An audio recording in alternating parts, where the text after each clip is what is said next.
చూడ్డానికి చాలా ప్రశాంతంగా ఉంది కదా. బట్ ఆ తర్వాత మొదలైంది వర్షం. చెప్పా పెట్టుకుండా వచ్చేస్తాయండి వర్షాలు. ఇవే తగ్గించుకుంటే మంచిది మౌనిక అనుకుంటున్నారు కదా మీరు, నాకు తెలుసు. కానీ అమ్మో ఒక మెరుపు కూడా వచ్చిందండి బాబోయ్. బట్ ఈ వర్షం రాకముందు నేను ఒక పని చేశా. అదే మా జామకాయ చెట్లకి, సారీ ఒక చెట్టే ఉందిలేండి ప్రస్తుతానికి పెద్దది. ఆ చెట్టుకి చాలా బాగా కాయలు వచ్చాయన్నమాట. అది కూడా చిన్న సైజులోనే అవన్నీ ముగ్గిపోయాయి, పలక మారాయి, బాగున్నాయి. సో అందుకనే జల్లెడ వేసి మా సిస్టర్ నేను కోసేద్దామని మొత్తం కోస్తున్నాం అనమాట. ఏవైతే పలక మారిన కాయలు అక్కడ ఉన్నాయో అవన్నీ నేను కోసా అనుకోండి, ఏమైనా పచ్చి ఉంటే అవి మా చెల్లి కోసింది అనుకోండి. సో వెన్ జామకాయ చెట్లు గివ్స్ యూ జామకాయలు, eat them yeah, because they are very very healthy. ఏమంటారు అంతే కదా.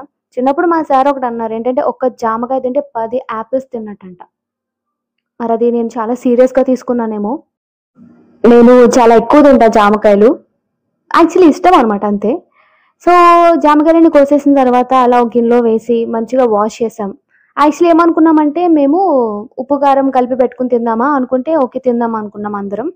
సో తిన్నాం కూడా, బట్ వీడియో వస్తుందని ఎక్స్పెక్ట్ చేయకండి. యాక్చువల్లీ ఎంత బాగా తినడంలో ఇన్వాల్వ్ అయ్యామంటే వీడియో తీయాలి పెట్టాలి అన్న ఒక విషయం కూడా మర్చిపోయాం.